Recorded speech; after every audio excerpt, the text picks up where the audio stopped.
हींग हमारे भारतीय खानों का एक अभिन्न अंग है। अंग्रेज़ी में हम इसे एशोफोटिडा के नाम से जानते हैं।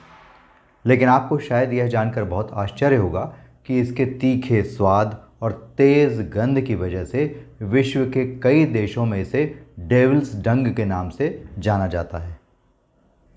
मॉडर्न साइंस भी यह स्वीकार कर चुका है कि हींग में पाए जाने वाले कुछ केमिकल्स जैसे कॉमेरिन्स ब्लड थिनर जैसा काम करते हैं।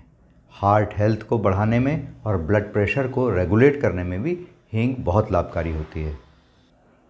इसके अलावा हींग कोलेस्ट्रॉल को भी कम करती है और पेट से जुड़ी कई बीमारियों जिसमें इरिटेबल बॉयल सिंड्रोम यानी IBS होता है, गैस, एसिडिटी, अपच, ये सारी समस्याओं में हींग बहुत ज़्यादा उपयोगी होती है। साथ ही साथ जिन्हें चक्कर आने की शिकायत होती है या ऐसी महिलाएं जिनको पीरियड्स के दौरान काफ़ी तकलीफ़ रहती है, उनमें भी हींग का सेवन बहुत लाभप्रद माना गया है। हींग के अगर उत्पादन की बात की जाए तो यह फेरुला स्पीशीज़ की गोंद या लेटेक्स के रूप में पाई जाती है। ईरान और अफ़गानिस्तान में इसका उत्पादन बहुत ज़्यादा होता है। अब भारत में भी धीरे धीरे हींग की खेती कश्मीर के कुछ इलाकों में की जाने लगी है। हमारे देश में अगर हींग के इस्तेमाल की बात की जाए तो हमारे लगभग सभी भारतीय व्यंजनों में हींग तड़का लगाने में, अचार का स्वाद बढ़ाने में और खानों के औषधीय गुण बढ़ाने में काफ़ी उपयोगी हमेशा से रही है।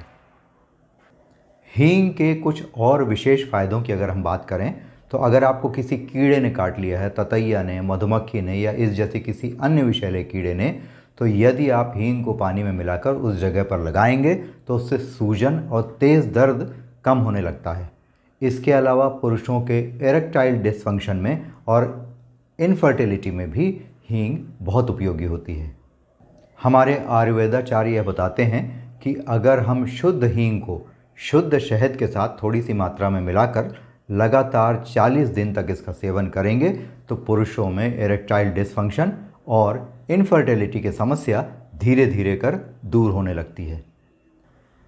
इसी तरह हम सबको यह मालूम है कि बच्चों में जब गैस की समस्या से पेट दर्द होता है तो दादी नानी के ज़माने से यह नुस्खा चला आ रहा है कि बच्चों की नाभि में थोड़े से गर्म पानी में हींग घोलकर उसका लेप लगा दिया जाता है और कुछ ही समय में बच्चे का दर्द, पेट दर्द, गैस ये कम होने लगती है, बच्चा अच्छा महसूस करने लगता है। मॉडर्न रिसर्च का भी यह मानना है कि हींग में पाए जाने वाले एंटीऑक्सीडेंटल कंपाउंड्स जो होते हैं वो हमारे शरीर में फ्री रेडिकल्स के कारण होने वाले डैमेजेस से हमें बचाते हैं और इसके अलावा हींग में ऐसे कुछ कंपाउंड पाए जाते हैं जो एंटी कार्सिनोजेनिक होते हैं। इसका मतलब कैंसर होने की संभावना हींग के सेवन से कम होती है।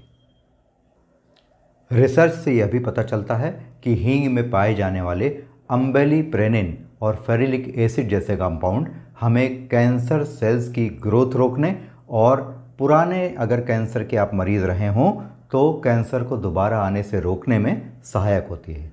हमारे प्राचीन वेद विज्ञान आयुर्वेद में हींग को गर्म तासीर यानी उष्ण प्रकृति का बताया गया है। इसी के कारण इसे गर्म मसालों की श्रेणी में रखा जाता है। आयुर्वेद के अनुसार हींग पित्त में बहुत लाभकारी होता है, लेकिन वात और कफ के रोगों में भी हींग के प्रभावों से, उसके अच्छे प्रभावों से इनकार नहीं किया जा सकता है। आयुर्वेद के हमारे महाज्ञाता वाग्भट्ट जी ने अपनी पुस्तक अष्टांग हृदयम में इस बात का जिक्र किया है कि अगर कफ संबंधी कोई भी बीमारी आपको हो, सांस संबंधी कोई भी बीमारी आपको हो, इसके अलावा AC में रहने से अगर शरीर में जकड़न आ रही हो या सांस संबंधी कोई तकलीफ़ हो रही हो, जॉइंट्स में पेन हो रहा हो, तो हींग का सेवन शहद के साथ करना अच्छा होता है।